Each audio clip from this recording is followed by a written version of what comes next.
As pessoas adoram comprar, mas elas odeiam que as coisas sejam vendidas para elas.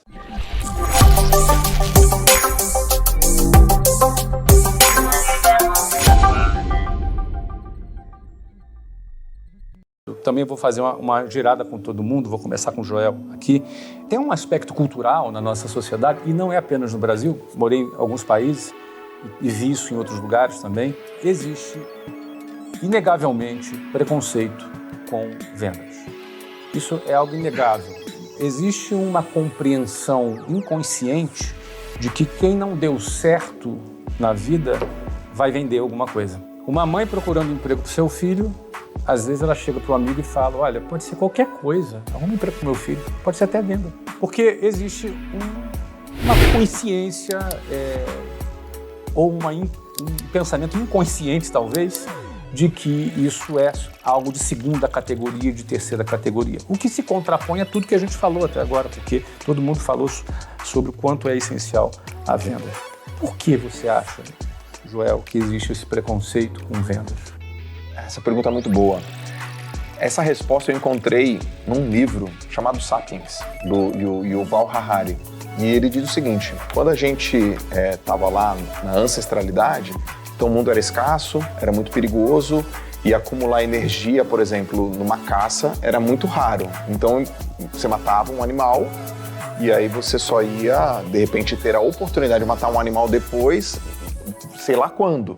Então a pessoa, ela economizava energia, ela guardava energia.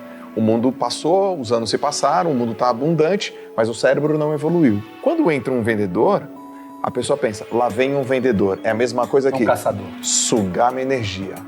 Tá caçando a minha energia. Eu não quero aquela pessoa sugando a minha energia. Então o cérebro reptiliano já pensa, ixi, já vem um vendedor. Mas tem uma coisa, as pessoas adoram comprar, mas elas odeiam que as coisas sejam vendidas para elas. Então o vendedor, ele é taxado como, sabe aquele cara daquele programa, passava na TV, o Tabajara? Como é que era? Organizações? Organizações Tabajara, que era Cacete do Planeta? O Cacete do Planeta, eu acho que era o seu Creyson. É o Somebody Love. Então é aquele cara, é o Somebody Love, é o cara cheio de guerigueri, aquele jeitão, é o cara que vai sugar minha energia, já vem esse cara me oferecer uma coisa. Eu fui criado assim pelo meu pai. E lá vem aquele cara me oferecer ouro. Eu lembro uma vez, Flávio, a gente era pequenininho, e aí eu devia ter uns 10 anos, a gente tava andando no centro da cidade, aí tinha aqueles caras que vendem ouro.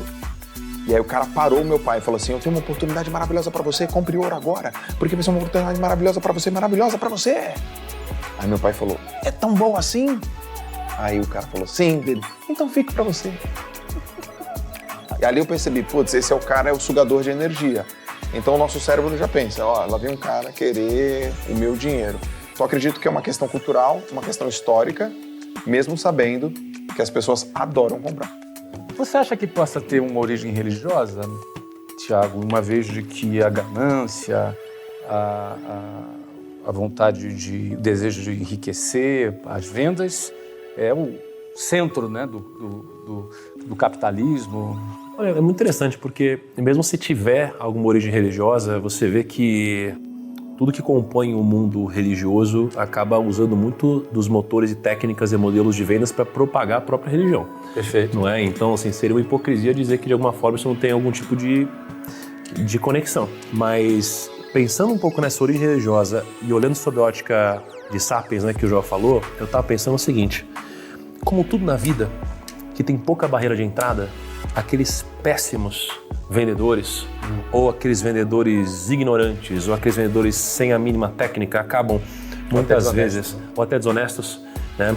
Eles acabam muitas vezes transformando toda uma classe, né, em algo mal visto muitas vezes. Então, se você pegar um exemplo recente dos coaches, né, o coach é uma coisa ruim, você tem presente nos Estados Unidos com coach, você tem grandes atletas com coaches, só que de repente isso daqui é uma profissão mal vista. Quando você olha para vendedor é a mesma coisa, né? Todo mundo gostaria de ter ótimos vendedores na sua companhia, mas a gente geralmente abomina os outros vendedores, especialmente aqueles que querem vender alguma coisa pra gente. O que eu percebo é o seguinte, a gente vive num mundo onde isso aqui é algo humano, que a gente tem de fato uma necessidade por segurança.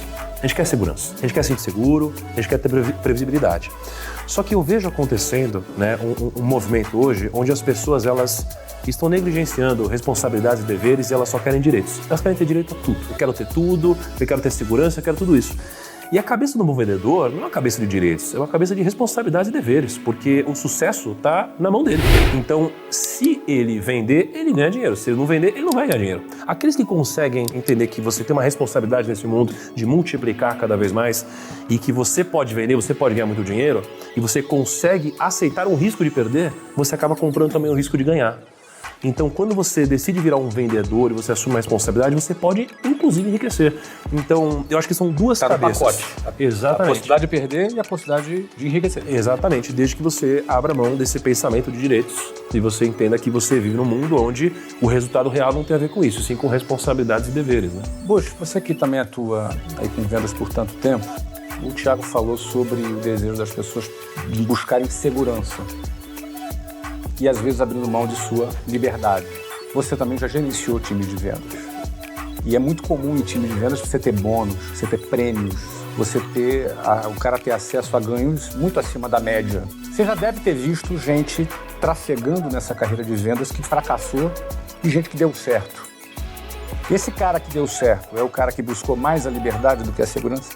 O que eu mais vi nesse mundo de vendas de gente dar certo é quem entendeu que vendas é uma soma de pilares, né? Porque a gente tem também um outro dogma na sociedade que vendedor bom é aquele que nasceu falante ou que tem um dom de se comunicar, coisa que a gente não precisa nem explicar. Esse é outro mito, então, pra gente derrubar. Eu não sei, mas pra mim é evidente, né? E quando a gente fala de liberdade e segurança, o que acontece muitas vezes as pessoas elas inverterem a ordem. Quando a gente está trabalhando com vendas, a gente está servindo alguém. A gente não está nos servindo.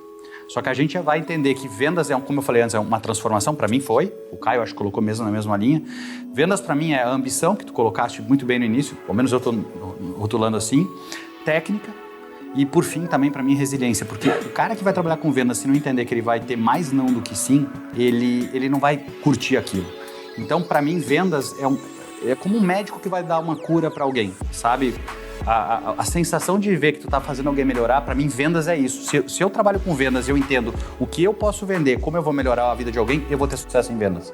O problema é que eu vi muita gente nesse mercado ganhando bons bônus, que às vezes tinha um pico, mas nem sabia por quê. Às vezes sofreu uma venda e depois não se estabeleceu.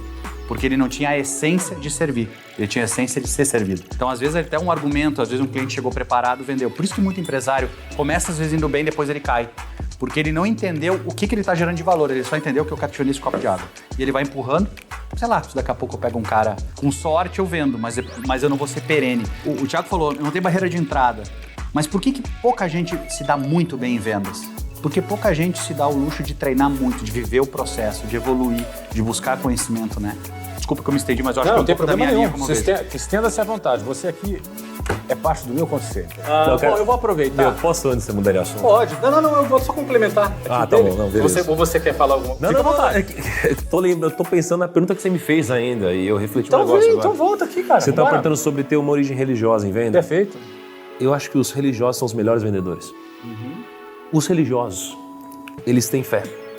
Então eles, primeiro, acreditam no que eles estão vendendo. Perfeito. Então, olha só, eles acreditam no produto deles. Né? Se a gente fosse trazer para o mundo mais materiais, eles acreditam no produto deles. Então, alguém que acredita no seu produto, alguém que é capaz de chorar falando sobre isso, capaz de se emocionar, né? Capaz de viver uma vida, entregar sua vida, né? Entregar sua vida por isso, como que alguém vai vender com mais paixão do que uma pessoa que é religiosa? E aí, se você for olhar não sob a ótica técnica de um pitch de venda, mas sob a ótica de modelo de vendas, a gente encontra na religião, ou enfim, em igrejas, o melhor modelo de venda, ou pelo menos um checklist que é replicável a qualquer negócio. Bora pensar. Vendas. Cara, se você está vendendo dentro de uma comunidade, cara, você tem muito mais chance de vender. As pessoas querem fazer parte de uma comunidade. Exatamente. Não é? Então as pessoas vão chamar do quê? De irmãos lá dentro. Então você pega, no meu caso, eu chamo de primos. Somos primos. Então assim, todas as comunidades, elas têm muito mais força. Né? Quando você for olhar sobre manual de vendas, ou pelo menos manual de seja lá o que for do produto, do serviço, enfim, existe um manual. Script. Né? Existe um script, existe a Bíblia, né? Todo mundo olha para esse mesmo manual, existe um processo. Olha só, você tem prova social. Isso mudou a minha vida, né? Isso mudou a vida dele. Isso mudou a vida daquele. Ou seja, você tem várias provas sociais. Então, assim, tudo no modelo de negócios, não como um negócio, mas no modelo que é replicar para o negócio, você vê todos os gatilhos de uma cartilha de venda ser aplicada aqui. Além de tudo, você tem inimigos muito claros em comum. Cara, quando eu trabalhei mais próximo à XP, a gente tinha um inimigo, o bancão, o gerente, né, que vendiam produtos horríveis. E aí fica muito mais fácil você vender com o seu inimigo ou você criar um movimento quando você tem um inimigo e você tem algo que você acredita, né, na liberdade, na taxa, na isenção de tarifas.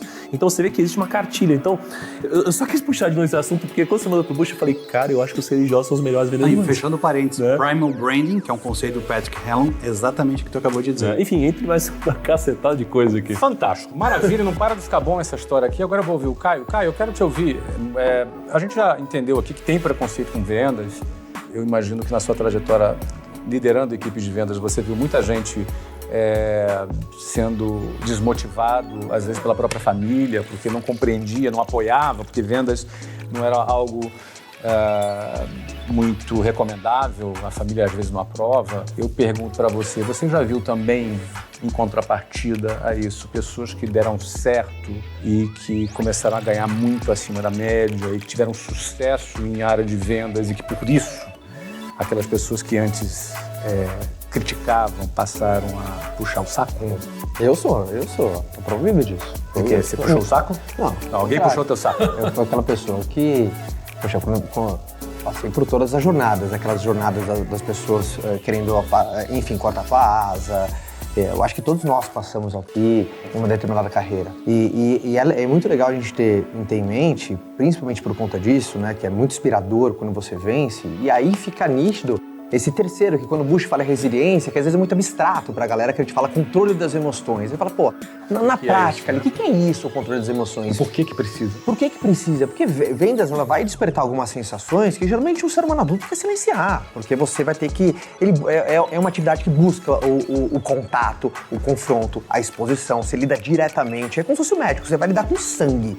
Você se dá bem pra lidar com sangue, bicho. Pois o médico, eu tenho medo de sangue. Não vai se dar bem na profissão. Em vendas, o cara que tá na figura, o gestor, o que tá na linha de frente, ele tem que ter o gerenciamento emocional. Aí quando você tá liderando uma equipe, vem um segundo, né? Não só as suas emoções, as emoções no time. Você tem que ser o maestro, aumentar a confiança de quem tá baixo, reduzir o medo de quem tá alto. Porque é muito fácil você se manter positivo, mas quando você baixa o peito no time, a meta é essa, você não bate faturamento, você tem que puxar o time e falar, puta, não deu. Mas mês que vem, vamos ver o que a gente pode fazer, vamos recuperar o atraso. Essa gestão das emoções vai ser uma montanha russa total. Porque tem hora, por exemplo, quando as pessoas em vendas começam a perder pro não, quando começa a levar o não pro lado pessoal. Apresentou teu produto ou serviço para alguém, tomou um não e fala, pô, será que tem algum problema comigo? Será que eu não sirvo? Será que eu tô na indústria errada? Será que meu segmento não é tão bom? Será que meu produto tem algum problema? Minha técnica. Será que minha técnica é fraca? Será que eu não sirvo para isso? Será que minha mãe estava certa? Pô, será que meu sócio realmente estava com a razão? 1-0 pro não, porque levou pro lado pessoal. Um cara de venda tem que ser um pouco mais pragmático, tem que ter um pouquinho a mente mais disciplinada.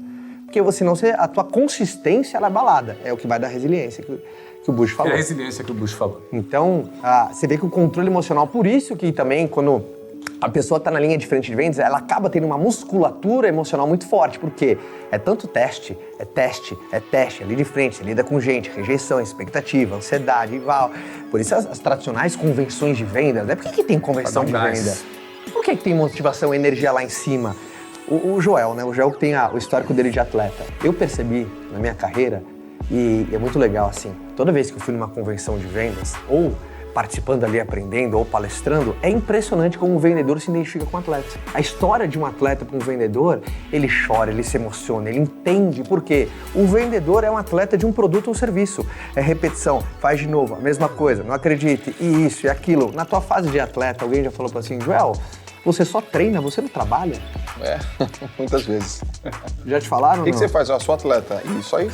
Ou seja, as pessoas, aquela coisa do... O vendedor às vezes tem uma síndrome do patinho feio, que às vezes tem a síndrome tão grande que não consegue nem colocar no cartão de visita, coloca nome mais elegante. Eu sou consultor de contas, eu sou analista... Bicho, tu é vendedor. Fim, acabou. É o que você é. Por isso, a gente tem essa segurança porque a gente tem orgulho de dizer isso, porque a gente sabe a transformação que fez, mas lá no começo não é tão óbvio assim.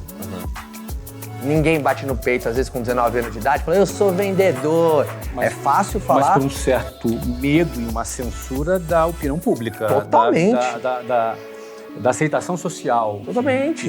Sabe por quê, Flávio? No final das contas, você está disposto a posicionar um produto, um serviço no mercado, você tem que estar disposto a ter uma baixa da sua aceitação social. fim, acabou, é assim. Você vai começar uma parada nova, vai começar a oferecer para alguém alguma coisa, tá com um serviço novo, abriu uma empresa, serviço acreditando, vai começar as primeiras prospecções. Você tem que entender que você vai ter uma baixa de aceitação social. Aí na hora que você valida e cresce, aí vem a alavanca. Aí é exponencial. Porque no começo você é o tal, depois você vira o gênio. Quantas pessoas falam assim, gênio, hein? Primo rico? Puta sacada. Grupo Primo? Maravilhoso. Thiago é um gênio. Agora, por quê? Uma máquina de vendas, hoje o grupo. Então sempre é esse contraponto. Eu percebi isso na pele. Bom, antes da gente continuar, tem muita coisa ainda pra gente falar com essa turma. Esse conselho, essa bancada aqui tem muita autoridade para falar sobre vendas. Obrigado por ter ficado conosco até o final. Por favor, inscreva-se no nosso canal. Estamos empenhados em trazer cada vez mais conteúdos de peso para te ajudar a evoluir sempre.